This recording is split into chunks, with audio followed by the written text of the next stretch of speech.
Hey folks, welcome back to my channel, Relationship Anthology, and I hope you're all having a great day or evening. In today's story, OP found out his wife cheated on him with her gym coach after he noticed they were flirting with each other right in front of him. His wife then claims she ended the affair.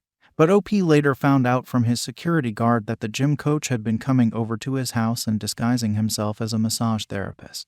OP then recorded them for evidence and knocked her affair partner out after what he said. Now, let's get into today's story to see how justice was served. Me and my soon-to-be ex have been married for 11 years with no kids. We were a pretty chubby couple until 2 years ago when I had a blood test and it came out that I was prone to contracting diabetes, gout, and hypertension. It really scared me, and we both started to have a very healthy life. We attended a gym almost daily in the afternoon where the affair partner worked as a coach. Let's call him Baldy. When my wife started getting in shape, I noticed most guys turned to see her. I felt so proud of her. She is fairly busty, and she has magnificent legs. Of course, Baldy wasn't the exception. I noticed that Baldy likes to check out women's butts. I've seen him doing it several times, and he likes to show off how ripped he is. When Jane and I were regulars at the gym, I noticed she was enjoying the attention she got from men. Once, we were using the elliptical machines, and in front of them is a cable machine. Baldy took off his t-shirt and started doing crossovers. I turned to Jane with my face of "Can you believe this guy?" But she was staring at him,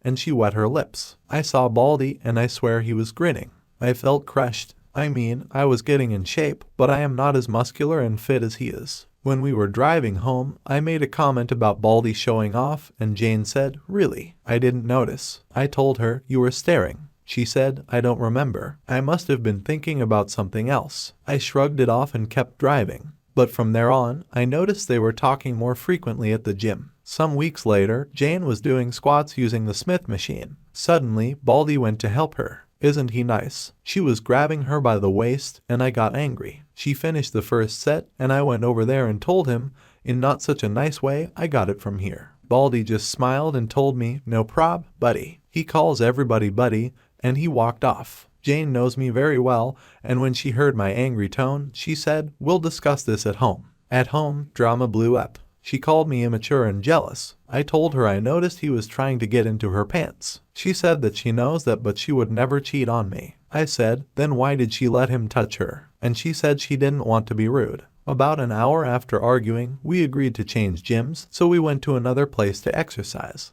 But Jane was resentful of me. In the following months, her argument was that I don't trust her. On the third month after we changed gyms, a very good opportunity opened up in my job, but in the afternoon. We discussed it, and I took it, and we had to attend the gym at different hours. I went in the morning, and Jane in the afternoon. This is when it all went south. Jane's resentment increased, and we barely spoke. I sent her messages telling her about my day, that I miss her, and memes, but she rarely replied. I was very worried and proposed couple therapy. She said I was the one who needs therapy because I'm the one with the trust issues. I agreed. I was so desperate to fix our marriage that I even thought it was all my fault. So the following year, in 2022, I went to therapy, but Jane's behavior didn't change. We weren't intimate anymore. She never was in the mood. I snooped on her phone but didn't find anything out of the ordinary. I looked into her car for a second phone, nothing. I checked her phone again to see her map history. It only showed me house to work to house to gym to house. Whenever I tried to talk to her, she said she feels that she was having a 40 seconds phase. It'll pass. I never had any evidence of cheating, so I continued working and worrying. We live in a condo. The security guard, a very cheerful man called Mr. P, greeted me. We chat a lot. He was touching his shoulder and told me yesterday he had to move a heavy sofa and he had some pain. Today, I was sympathetic and he dropped the bomb. "Maybe you can arrange a meeting with your massages." I told him, "Who?" He said, "The guy who came yesterday to massage Mrs. Jane." It took me a second to process this. I told him, "Do you have a video of him?" I think he noticed I was pale and hurried to show me. Guess who? Baldy, of course. He was coming over a few times to massage my wife. I took the day off and started investigating. I asked a co-worker for his car, and in the afternoon, I followed Jane. She parked her car at the mall where the gym is, and there's Baldy waiting for her. They giggled and behaved like a couple. Kisses, hugs, and I felt tears coming down my face. They walked a couple of blocks and went into a residential area. I tried to follow them with my phone ready to record, but the guard stopped me and asked, "Can I help you?" I just said, "What a nice couple. Do you know them?" He said he thinks they are newlyweds but can't tell me anything else. I called Jane, but she never answered. I went to her car in the mall and wondered why that place doesn't show up on the map. I dialed again, and I can hear her phone inside her car. I also found out Jane hasn't attended the gym in 8 months. I didn't know that. The previous night was the last day I slept with Jane in the same bed. I returned to the car and went home. Then I called my parents. Fortunately, my dad answered and I told him everything. I was crying, and he comforted me and told me to get evidence. Obviously, my marriage was over and I needed all I can gather while he contacts one of his friends who's an excellent divorce lawyer. Jane called me when she saw the 2 missing calls. I just told her I was already home and she told me I'm on my way from the gym. My butt is killing me. Yeah, I can guess. When she saw me, she asked, "What happened? Why did you cry?" I don't know how, but I was mentally focused. I smiled and told her I got the flu. That's why I left work early. Don't come near me. It might be the bug. I'll be tested tomorrow. I'll sleep in the spare room. She agreed. I cried silently and didn't sleep a wink. Nearly around midnight, I heard her giggling. I guess she was messaging Baldy, but I didn't find any evidence of her contacting another man.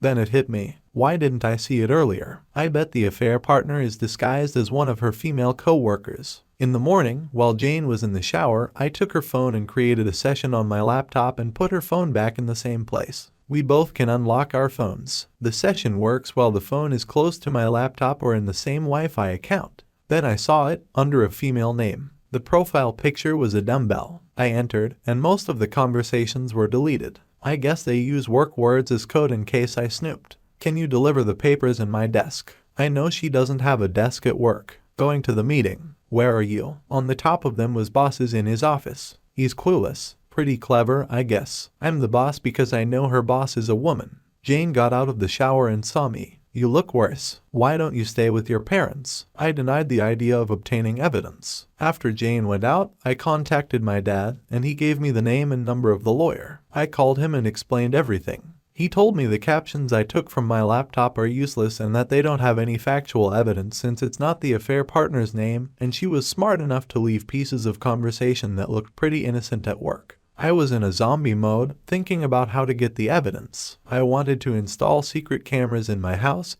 but Baldy rarely comes to my home and Jane might find them. I texted Jane and told her I'm positive about the bug and I'll stay at my parents' because I might need help. She liked the idea and told me she would miss me, but she'll call me every day. When I hung up, I called my dad and my brother. When I got home, she had already packed the suitcase for me. She was so eager to get rid of me. I told her I'll take my laptop and then I checked her messages. Boss will be out of the office, want to come to my desk. She sent this message almost after I told her I was positive about the bug. Good, she bet. We didn't have dinner, kisses, or hugs. I noticed her watching her watch twice from the door. I told her, I'll miss you. I was expecting her to shut the door on my face, but she walked me to my car and I was gone. My dad and brother were outside the building waiting for Baldy to appear, but he didn't show up. After half an hour, I thought, why did she walk me to my car? Of course, because Baldy was already inside the building waiting, perhaps inside her car. It would be very suspicious if her massages came at this hour. I came back, hurried to my house, and entered silently. I heard music coming from the bedroom and moaning. Next to the door, there's a sofa where his and her clothes were on it. I put my phone to record and opened the bedroom door, and there she was, my wife, the love of my life for 11 years, on all fours, and Baldy behind her. I got a very good second of both of their faces when they saw me open the door. Jane screamed and covered herself with the blanket. Baldy went alpha male immediately, walking towards me. He yelled aggressively at me, "Why don't you go for a walk, buddy?" and then hit his throat with my hand open. I saw this movement in the Mel Gibson movie Ransom. The next second, Baldy was coughing and gasping, kneeling on the floor. I yelled, "Get out of my house," and kicked him out. I threw his clothes at him and then closed the door. Jane was still on the bed, covering herself, and she was trembling. I told her, "I have never hurt you, nor will I get dressed. I'll wait for you in the living room." While I was waiting, I sent the video to my lawyer, and he answered, "I'm sorry for you, but jackpot." A few minutes later, Jane showed up. She couldn't look me in the eyes. I started recording the conversation. I asked, "Why didn't you answer? Was I such an awful husband to you?" She started crying but didn't answer. "Do you love him?" She shook her head but no words. She finally spoke, "We can fix this." "Fix what?" "Our marriage was over since Baldy was in the picture and you chose him over me." I then told her to go to her sister's house and threatened that if she didn't, I would send her sister the video. I followed her and watched. Since 2 days ago, I have been trying to convince myself that my wife is long gone. The person who I shared my house with is not my wife. But seeing her putting her clothes inside the suitcase neatly, with her gracious moments and those little things I loved of her, hit me hard. Later on, I called my dad. He told me Baldy wanted to press charges, but Mr. P told him he didn't sign in, so he's trespassing and the condo can sue him. I was exhausted. The past few days, I haven't slept well. Next morning, my phone had a lot of Jane's messages apologizing and asking for a second chance. I just blocked her. My sister-in-law called me. Apparently, Jane hadn't told her what happened, just that we were fighting. I guess it's good my father-in-law is not alive to see Jane's behavior. She was the youngest and his favorite. My mother-in-law has senile dementia. All this happened a week ago. Next week, Jane is going to be served. Update: yesterday, Monday morning, I went to my old gym. I was not sure if I'd meet Baldy. He worked in the afternoon, but he was screwing my wife in the afternoon, so I thought he's changed his shift. He was nowhere. I asked to talk to Frank, the gym owner. I then asked about Baldy, and he told me Monday is his day off and that he asked for more hours. Now he works from Tuesday to Sunday in the morning. Then I explained the reason for my visit. He listened carefully until I finished, and finally I showed him the video. He stayed silent and said, "You're not going to like this." I thought, what now? Frank called the receptionist to bring Harry, another coach and Baldy's friend. According to Harry, Baldy is head over heels for Jane, and Frank confirmed it. Harry then told me something that made my jaw drop. Baldy is trying to marry Jane by baby trapping her. Next, we discussed firing Baldy,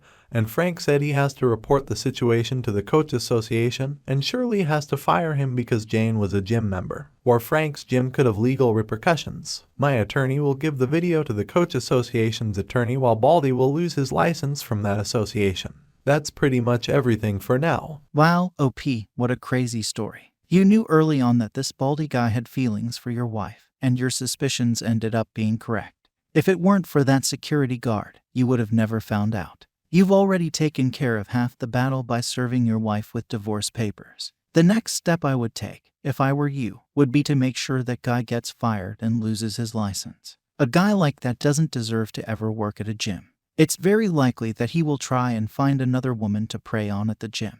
Of course, your wife is also part of the blame as well since she made the choice to go through with this even after you guys changed gyms. I wish you the best of luck, OP, and I hope karma will continue to serve its justice. Thanks for taking the time to listen to today's story. Don't forget to like and subscribe if you haven't already done so, and comment below on what your thoughts are on today's story. If there's a story you would like to share with me about your own situation or someone else, then please do not hesitate to contact me. Take care, everyone.